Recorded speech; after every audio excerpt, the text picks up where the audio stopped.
Dear friends, welcome to education haven. मैं assistant professor Anant Prakash आपके अपने यूट्यूब चैनल शिक्षा स्वर्ग में आपका स्वागत करता हूं। विद्यार्थीगण, आज का मोटिवेशन है, जिंदगी कांटों का सफर है, हौसला इसकी पहचान है। जिंदगी कांटों का सफर है, हौसला इसकी पहचान है। रास्ते पर तो सभी चलते हैं, जो रास्ता बनाए वही इंसान है। यानी कि आपको अपनी परेशानियों को खुद दूर करना होगा। यदि मंजिल आपको लेना है, लक्ष्य आपको प्राप्त करना है, तो आपको ही उसे ढूंढना होगा, मेहनत करके प्राप्त करना होगा। आज के इस इंपॉर्टेंट वीडियो में हम लोग sweetest love I do not गो, जो कि आपका पोएट्री का पहला चैप्टर है, जिसे लिखा है जॉन डन। किसने लिखा है? John Donne. Sweetest love I do not गो, यानी कि मेरी प्रियतमा मैं नहीं जा रहा हूं, यह आपका चैप्टर है। इसका वर्ड मीनिंग देखेंगे इसमें, उसके बाद समरी को देखेंगे। तो चलिए शुरू करते हैं आज के इस वीडियो को। उससे पहले यदि आपने मेरे चैनल को लाइक नहीं किया तो लाइक करें, शेयर करें, नए हैं तो सब्सक्राइब करें, वो बेल आइकन को दबा दें ताकि आने वाले वीडियो की नोटिफिकेशन पहले आपको मिल सके। तो चलिए शुरू करते हैं आज का सेशन। चैप्टर है आपका sweetest love I do not गो, जिसे लिखा है जॉन डन। तो पहले वर्ड मीनिंग को देखेंगे, है ना। चलिए शुरू करते हैं।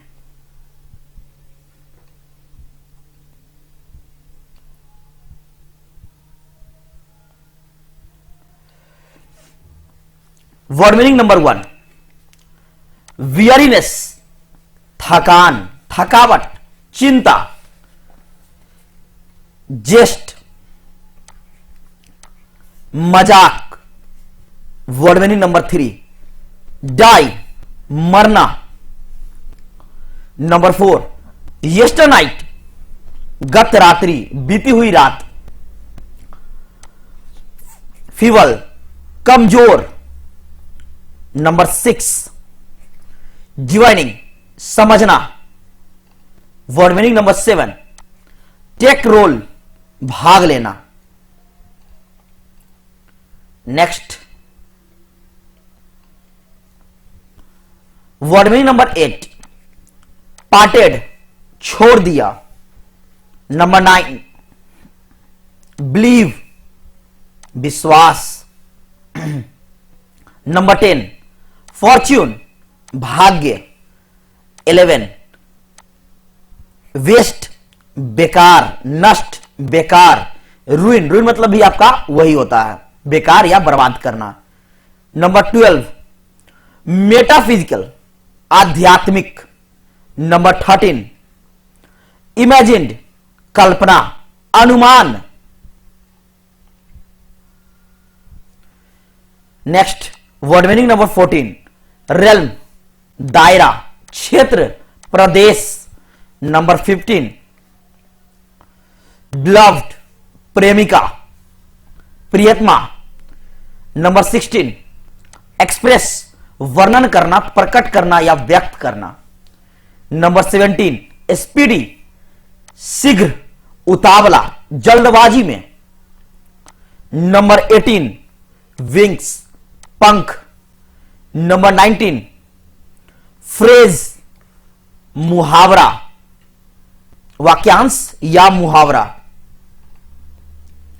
वर्ड मीनिंग नंबर 20, सेपरेट, जुदा, अलग।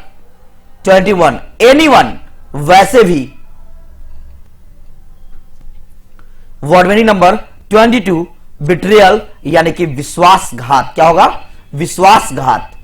तो चलिए अब शुरू करते हैं आपका इस चैप्टर को, sweetest love I do not गो, जिसे लिखा है जॉन डन ने। तो सबसे पहले हम लेखक के परिचय के बारे में जानेंगे, लेखक के परिचय को देखेंगे। Introduction of poet. Sweetest love I do not go has been composed by John Donne. Sweetest love I do not go, यह जो है आपका जॉन डन के द्वारा रचा जा चुका है। John Donne was born in 1572। John Donne का जन्म 1572 में हुआ था एंड और डाइड इन 1631, और उनकी मृत्यु 1631 में हुई थी। ही बिलोंग्स टू इंग्लैंड, वह इंग्लैंड से संबंधित थे, यानी वह इंग्लैंड के रहने वाले थे। His father was died when he was only 4 years old. उनके पिता मर गए जब वह सिर्फ 4 साल के थे। कितने साल के? 4 साल के थे। ही इज मेटाफिजिकल पोएट, वह एक आध्यात्मिक कवि है। He is well known for sonnet, वह सोनेट के लिए भी जाने जाते थे। अब यहां आपका प्रश्न होता है सोनेट क्या होता है? तो सोनेट होता है आपका एक ऐसी पोएम, यानी एक ऐसी कविता जिसमें 14 पंक्तियां होती है। कितनी? 14 पंक्तियां होती है, उसे हम सोनेट कहते हैं। तो अब चलते हैं समरी की ओर। समरी यानी कि सारांश। चलिए शुरू करते हैं।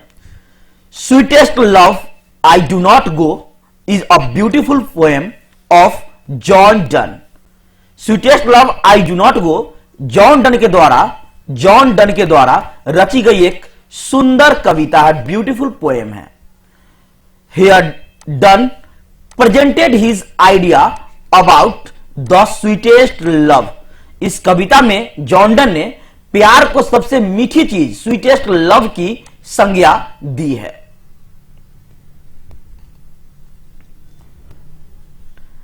John Donne imagine that love is the sweetest thing in the world. कवि जॉन डन कल्पना करते हैं, इमेजिन करते हैं, इमेजिन मीन्स कल्पना करना, कल्पना करते हैं कि संसार में सबसे प्यारा जो कोई चीज है वो है प्यार, सबसे मीठा चीज है प्यार। He is not tired of his beloved, इसलिए वह कभी भी अपने प्रेमिका को प्यार करने से नहीं थकते हैं। So it is not possible for him to go away from the realm of love. इसलिए उनके लिए यह असंभव है कि प्यार की दुनिया से बाहर निकलना। नॉट पॉसिबल यानी कि संभव नहीं है प्यार की दुनिया से, प्यार के क्षेत्र से, रियल मतलब मैंने आपको बताया है क्षेत्र है ना, उससे बाहर निकलना। He continues to love till his death, वह अंतिम सांस तक प्यार करते रहना चाहते हैं, लगातार करते रहना चाहते हैं।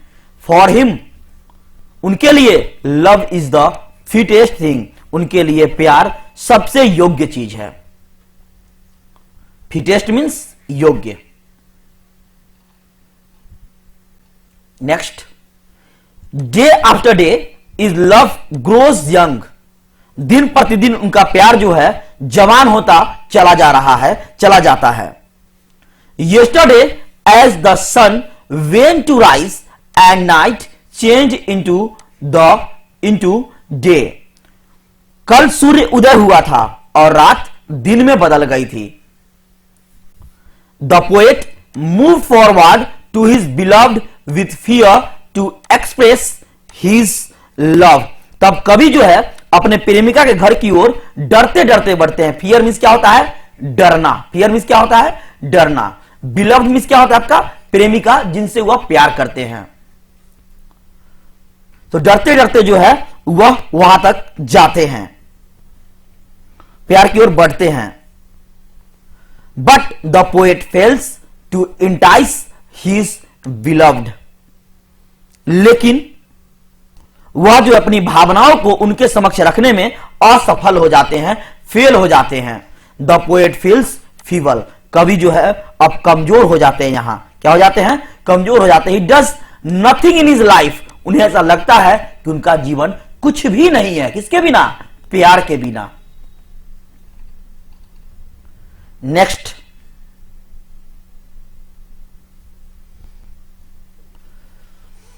बिट्रायल of his love recalls him, उनकी प्रेमिका की बेवफाई उसे बार बार याद दिलाती है। रिकॉल्स याद दिलाना या फिर बुलाना।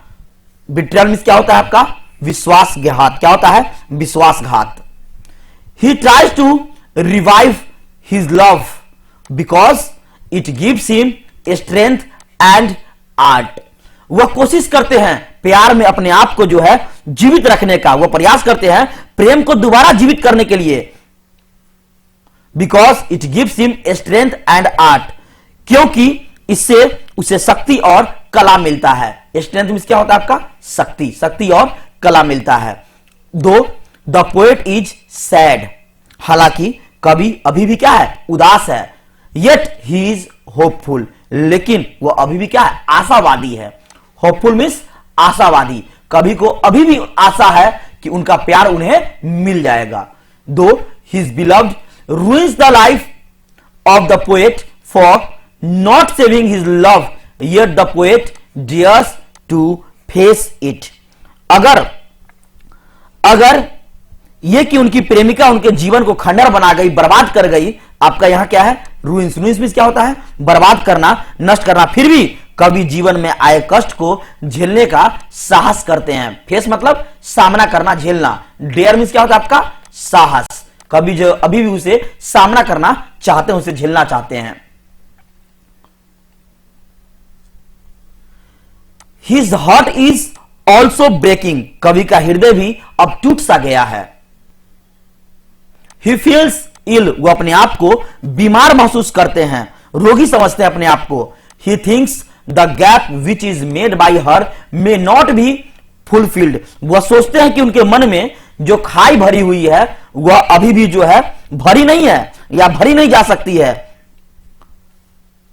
एनीवे, ऐसे भी the poet at last argues that he may not die separating from her because it is the way of life to meet and separate। हालांकि कभी जो यह बात को मानते हैं कि वह प्यार के बिना मरने वाले नहीं है, क्योंकि जीवन में जुदाई और मिलन, जी हां, जुदाई और मिलन जो है वह होता ही है, होता रहता है, इसलिए जुदाई में वह घुट घुट के मरने वाला नहीं है। यानी कि उनका because it is the way, यही एक रास्ता है जिससे वह मिल भी सकते हैं और बिछड़ भी सकते हैं। Meet and separate. Next,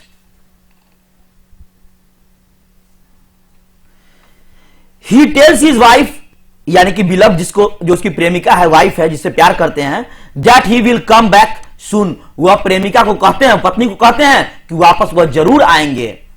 the time will pass fast, समय तेजी से गुजर जाएगा। So there is no need to cry and worry, इसीलिए यहां रोने का, चिंता करने की कोई जरूरत नहीं है।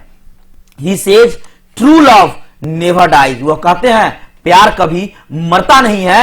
And meets in the heaven, और वह जाके जो है स्वर्ग में मिलता है। जी हां, यह शानदार पोएम आपका जो है पोएट्री लिखा गया किसके द्वारा, जॉन डन के द्वारा। आई होप आपको बहुत अच्छे से समझ में आया होगा, क्योंकि मैंने आपको समरी के साथ साथ वर्ड मीनिंग भी बताया है। सो पहले वर्ड मीनिंग याद कीजिए, फिर अच्छे से समरी को देखिए। उम्मीद है आपको बहुत अच्छे समझ में आएगा। Thank you for watching this video.